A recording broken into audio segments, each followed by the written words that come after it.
Jetzt wollen wir das Gleiche mal anschauen, wenn es Straßenbahnschienen gibt. Viele haben Panik davor, weil jetzt kommt ja auch noch eine Straßenbahn ins Spiel. Doch so schlimm ist das gar nicht, denn eine Straßenbahnschiene hilft uns sogar zu erkennen, wo ich mich hinstellen darf.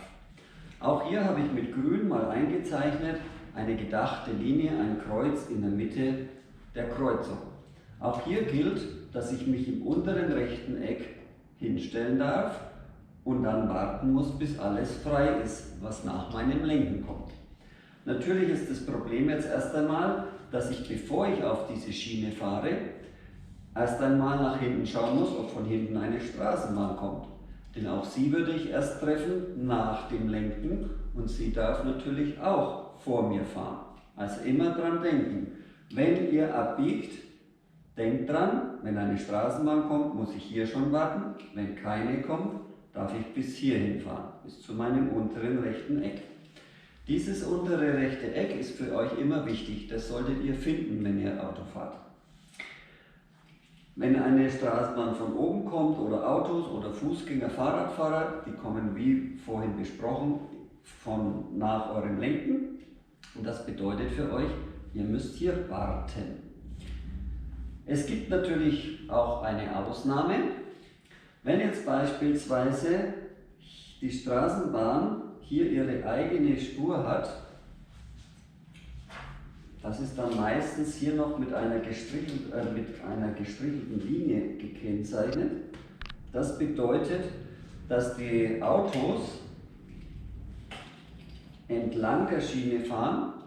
Dann dürfte man noch bis zur zweiten Schiene vorfahren und kann hier warten, sofern natürlich keine Straßenbahn von vorne kommt.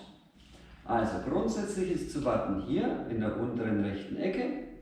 Wenn allerdings die Straßenbahn ihre eigene Spur hat und da keine Autos fahren dürfen, dann dürfte ich bis nach vorne noch fahren, bis zur zweiten Schiene, bis zur gestrichelten Linie. Aber auch hier bitte aufpassen, dass man hier nicht zu weit vorfährt. Die Straßenbahnschienen, die helfen euch, denn die Schiene, die von rechts nach links geht, ist quasi noch in eurem Eck, wo ihr hin dürft.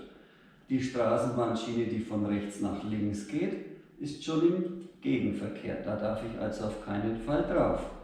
Also helfen euch die Straßenbahnschienen, wo euer gedachtes Kreuz ist. Und ihr wisst, der Schnittpunkt der Straßenbahnschiene, die von links nach rechts und von unten nach oben geht, das ist der Punkt, wo ihr euch aufhalten dürft. Was es auch noch gibt, deswegen habe ich das mal hier so aufgezeichnet, ist, dass man auf der Straßenbahnschiene steht, um abzubiegen, weil das die Abbiegespur ist.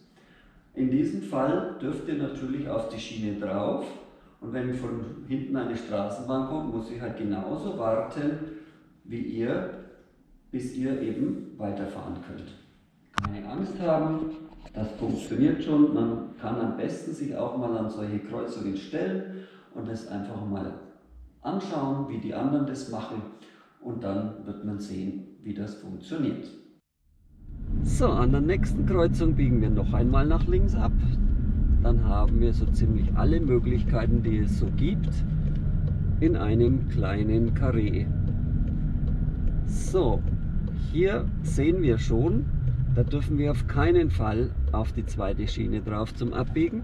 Wir haben es auch schön markiert auf dem Boden mit so einem kleinen Viereck, das uns genau anzeigt, wo wir halten müssen. Würden wir auf die zweite Schiene nach links lenken, würden wir im Gegenverkehr stehen, was wir ja nicht dürfen.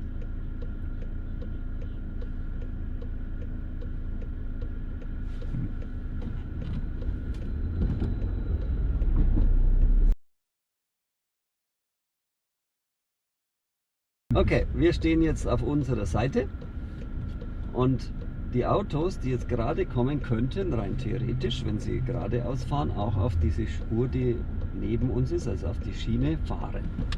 So, wenn jetzt ich nicht sehe, weil da ein Auto davor steht, kann ich in den Schaufensterscheiben den Spiegel benutzen, um zu erkennen, ob kein Auto mehr kommt, beziehungsweise ob die Autos jetzt stehen.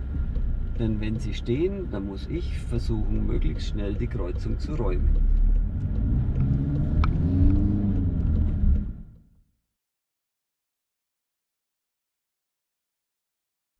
Bei dieser Kreuzung wollen wir wieder links abbiegen. Diese Kreuzung hat sehr, sehr viele Schienen und man kann sehr leicht durcheinander kommen. Was natürlich nur zählt, sind die Schienen, die längs von unserem Auto sind und auch die, die von rechts und links kommen. Das bedeutet, ich mache hier schon meinen Spiegel-Schulterblick nach der Straßenbahn, da ist niemand und dann muss ich sofort lenken, um unter dem ersten Schienenpaar drüber zu fahren. Hier dürfte ich bis zur zweiten vorfahren, weil die Autos hier nicht nach der Kreuzung auf die Schiene dürfen. Also das ist diese Ausnahme, wo ich gesagt habe, wenn der Autoverkehr neben der Schiene verläuft, dann darf ich auf die zweite Schiene drauf fahren beim Abbiegen und quasi mein unteres rechtes Eck um ein paar Meter verlassen.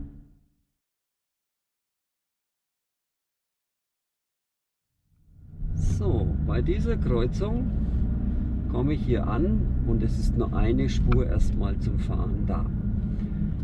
Wenn ich jetzt nach vorne gucke, dann sehe ich, dass die Straße breiter wird und ich zwei Spuren habe. Ich werde zum Linksabbiegen die linke Spur nehmen.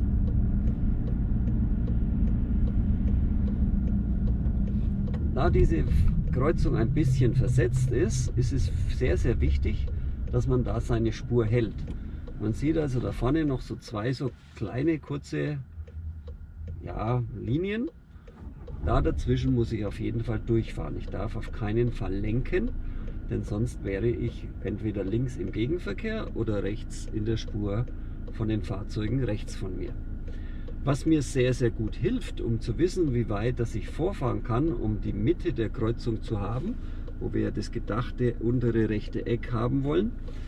Da kann ich also, wie man vorhin auf dem Bild, das ich gezeichnet habe, gesehen hat, bis zur ersten Schiene vorfahren, denn das ist noch meine Hälfte. Ihr seht das jetzt gleich. So, hier bleibe ich also stehen auf dem ersten Schienenpaar und dann kann ich warten, bis beim Gegenverkehr nichts mehr ist. Ich kann schon mal schauen, Fußgänger ist niemand da. Jetzt steht er, ich gucke nochmal und dann mache ich einen schönen Bogen, komme auf der rechten Spur heraus.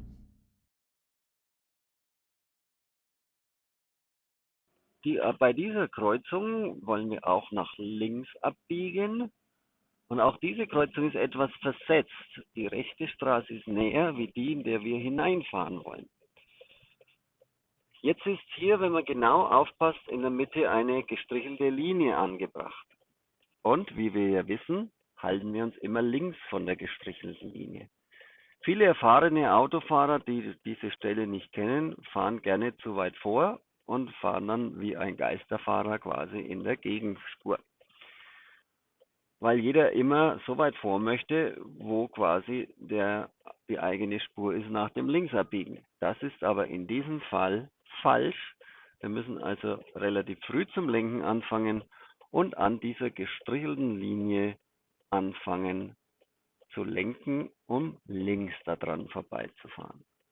Im Endeffekt ist die Regel so, dass ich die nähere Straße als Anhalt nehme, wo mein unteres rechtes Eck ist und da muss ich zum Lenken anfangen. Also die nähere Straße ist rechts, deswegen muss ich relativ früh anfangen zu lenken.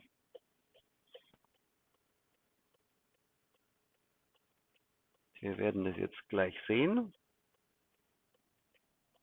Also wir werden hier schon schauen und links von der Linie fahren, so wie der Motorradfahrer auch, und dann fahren wir voreinander vorbei.